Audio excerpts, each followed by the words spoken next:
All right. Thank you. And I was told to keep it under 2 hours. I should be able to do that okay.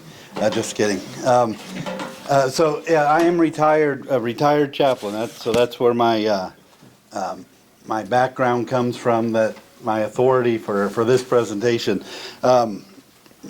Just going back to, so that does work, going back to the history very quickly. Of course, one of the reasons I was excited to become part of the SAR was because my history in the chaplaincy as well, and my involvement, and I've been very involved in chaplain history.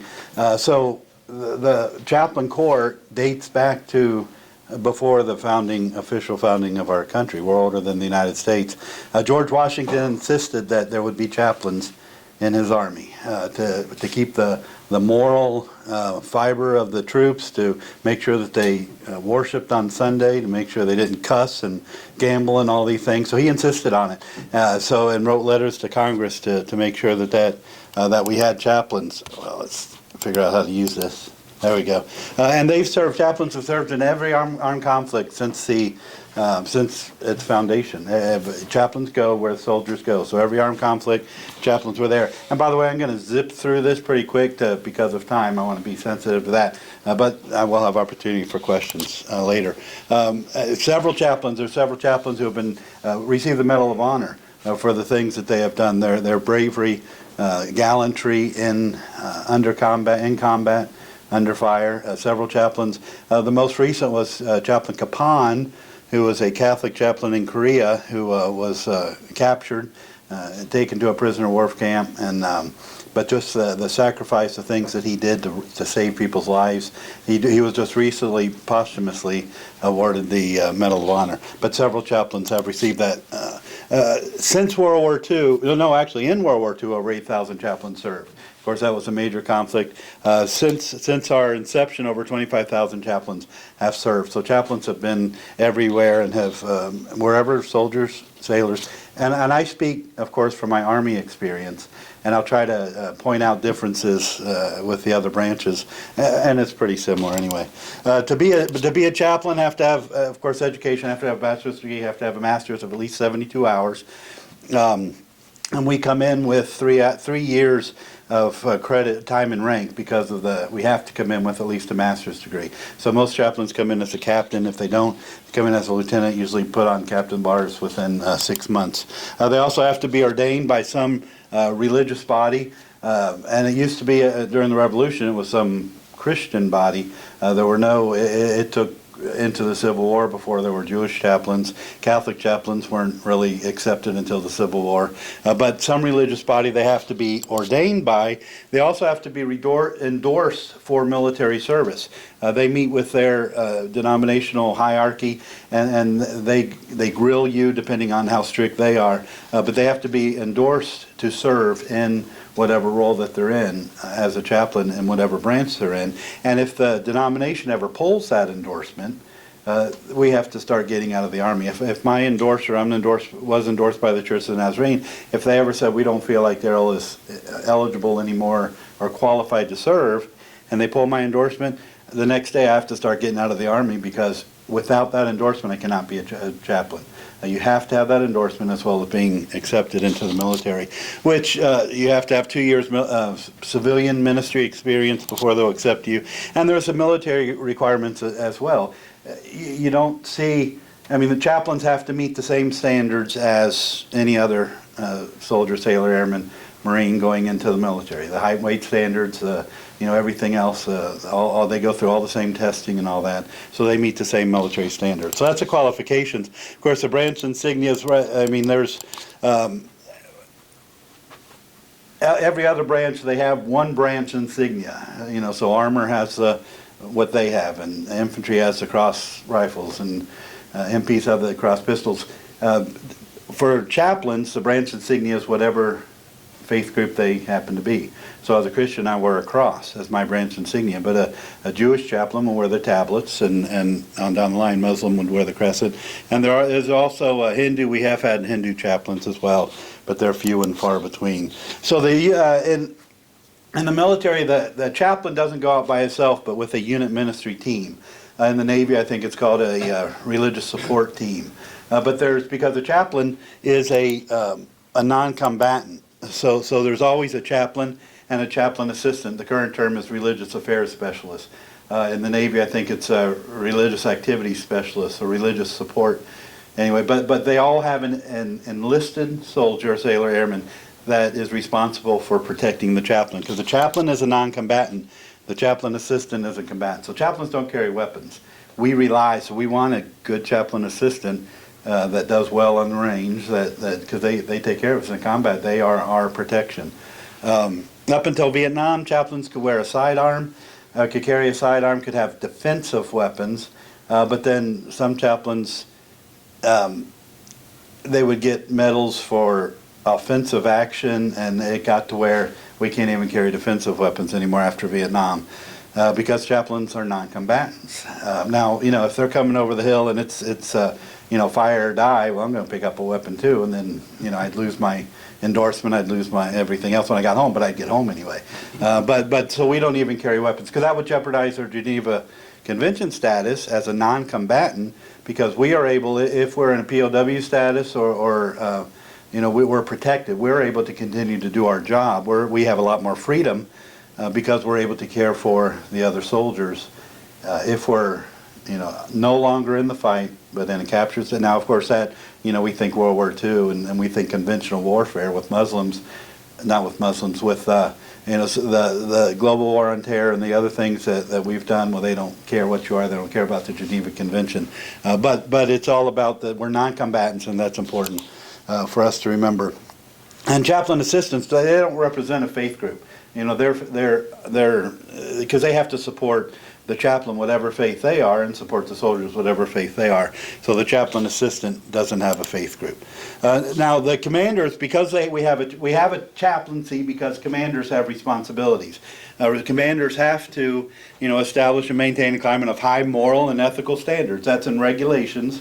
That it's the commander's responsibility. They have to provide religious, spiritual, moral, and ethical support to their troops. That's a requirement for commanders.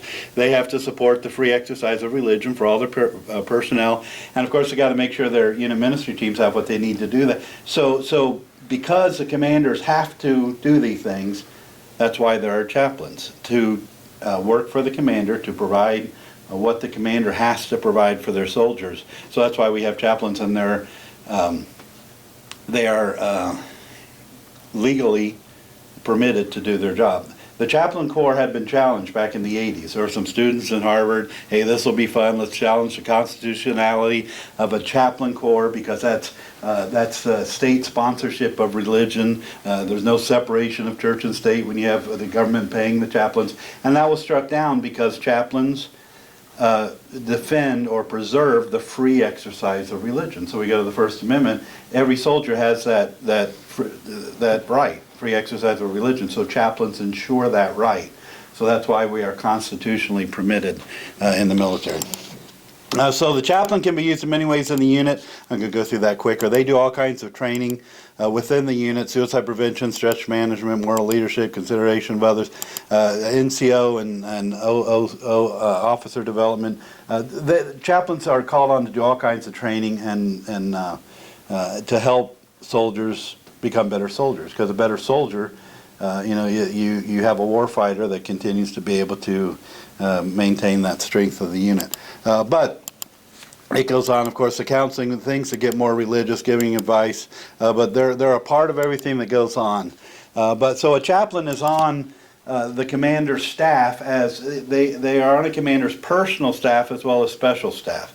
We're not one of the, like you have your S1, S2, S3, you've got your supply, you've got your intelligence, you've got your all those who do that are on the regular staff, but chaplains are on the special staff and personal staff, because we've always got the commander's year, and we have to have the commander's year. So they rely on us for a lot of things, like advising the command on issues of religion, morality, morale in the unit, because chaplains are out there. They hear what the soldiers are saying, without breaking confidentiality, of course. And their chaplain assistants are out there with the unit. So they're able to let the commander know how the morale is and how different things that are going on in the unit affects being ready. And then chaplains, of course, as part of the staff of the commander, gives support to the leaders and soldiers, family members, all those, which help the commander thinking about readiness. Are we ready to deploy? Are we ready to fight? So that's where the chaplain's value is, keeping the soldiers ready to go, and that includes spiritually. And then coordinating religious services, all the things that promote that readiness. So that's the chaplain's staff duty. But then there's a religious duty, of course. Chaplains are ministers.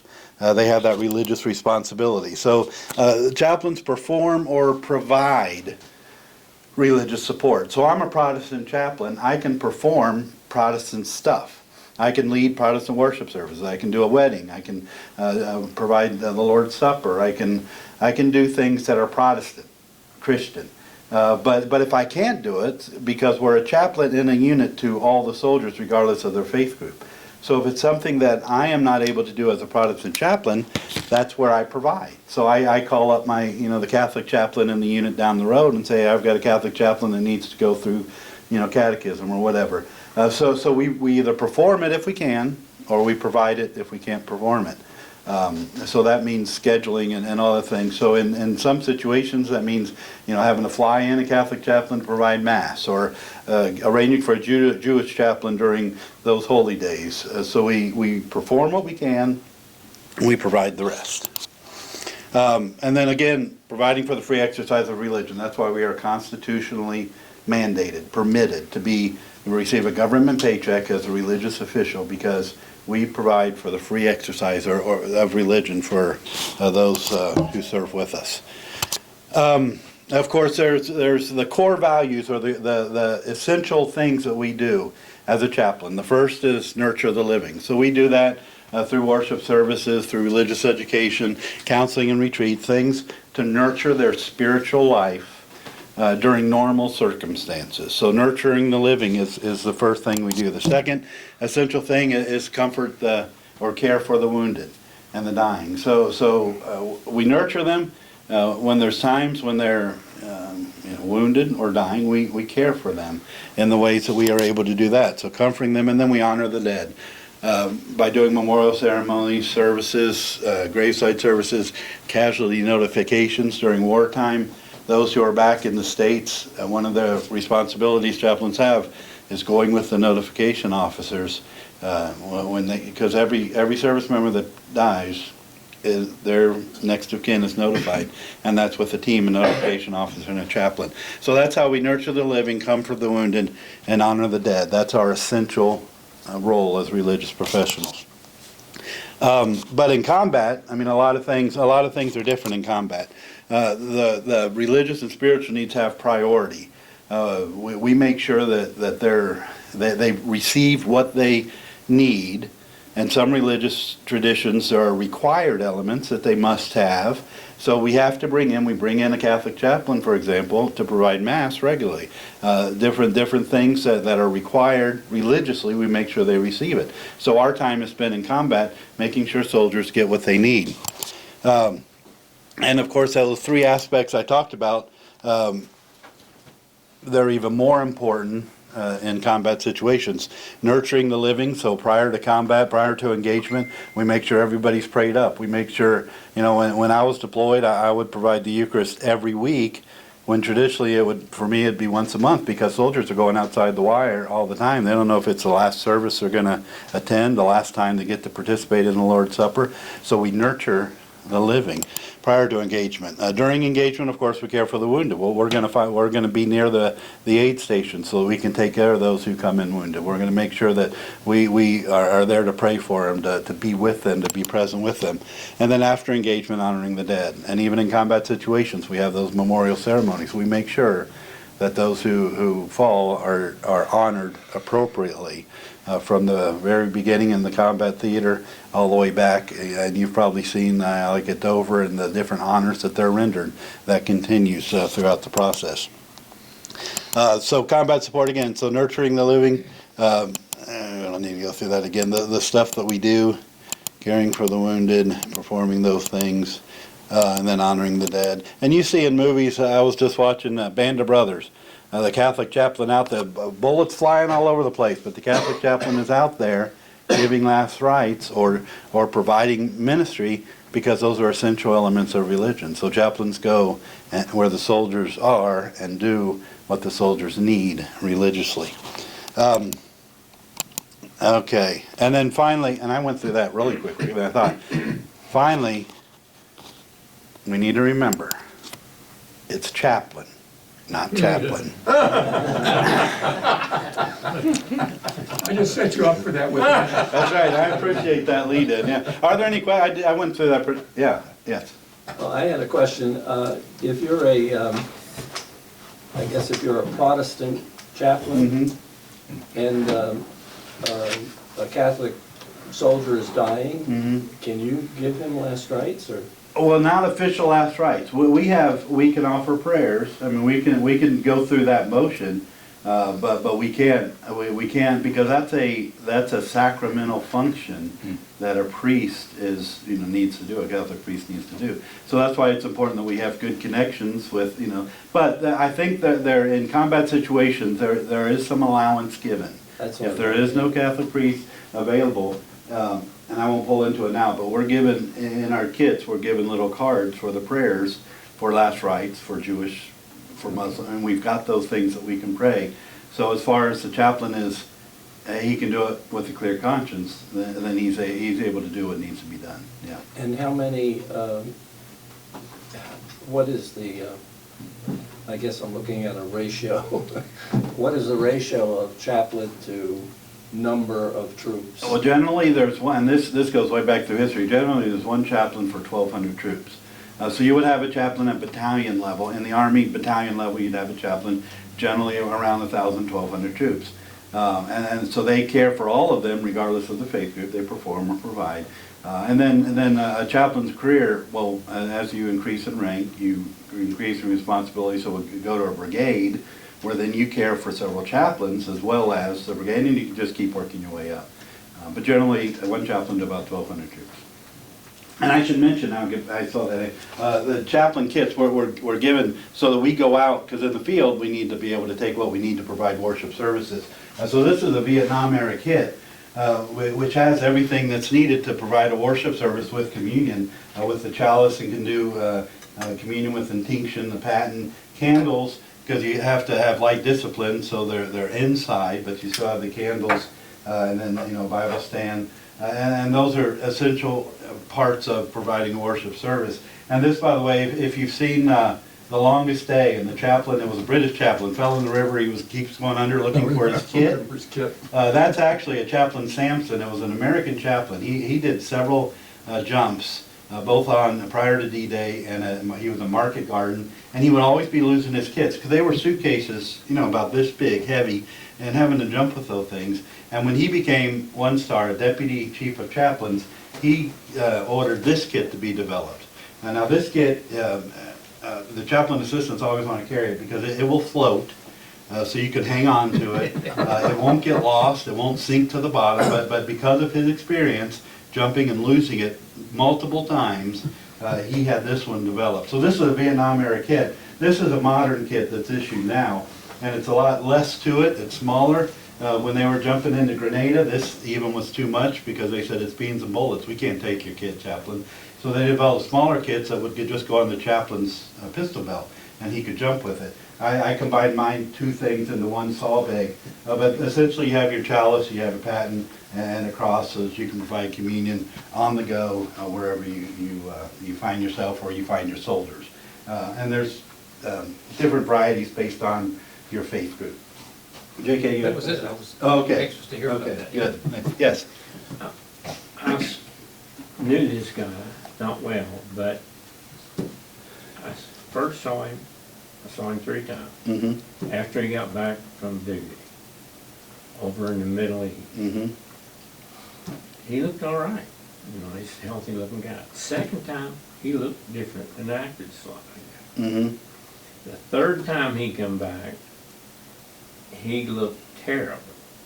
Now, if you're a chaplain and that guy's in your group, would you recommend to an officer that something be done to help him out mentally and physically? Because he was obviously Mm-hmm.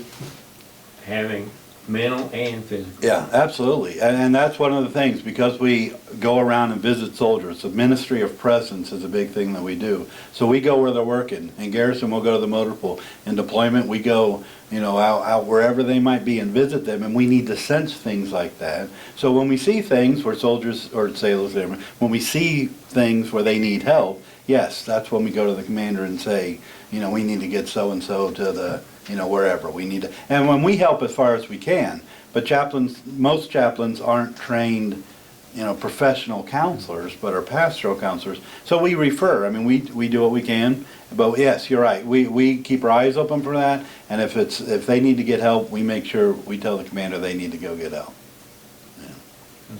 I wasn't in the military with this guy, but I happened to Yeah. meet this guy in my job 3 different times. Yeah, because there's so many things. The post-traumatic stress that they experience when you're in a situation where it's life-threatening and you have no control, that can create that post-traumatic stress. But then there's moral injury too, which is a relatively recently named condition, where because we're not morally, we don't kill. That's not natural. But then you're put in a situation where the government says it's okay to kill, so you kill. But there's that moral tension there because now wait, I'm not supposed to kill, but then I'm told it's all right to kill. So moral injury is a significant issue, especially with these last wars.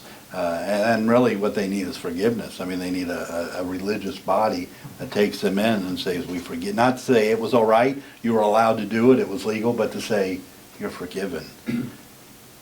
But watching those things are important. Any other questions?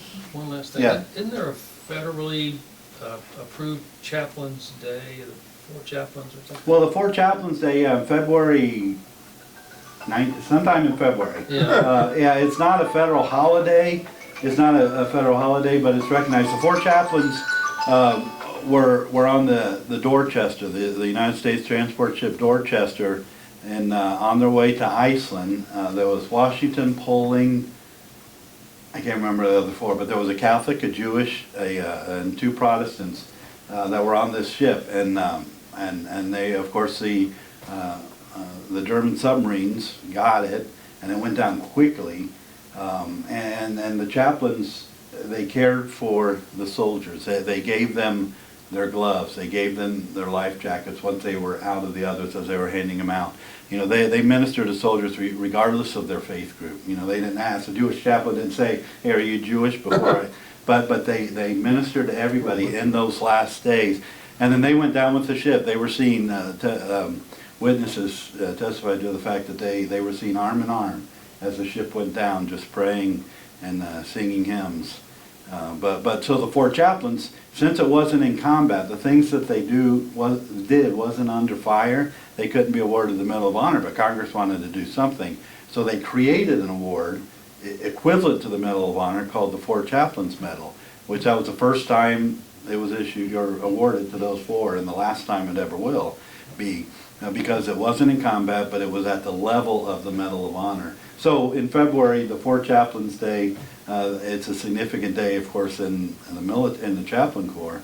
And there is a Four Chaplains Chapel at the Navy Yard in Philadelphia that honors them, and they have all kinds of artifacts about that, and they seek to keep that story alive.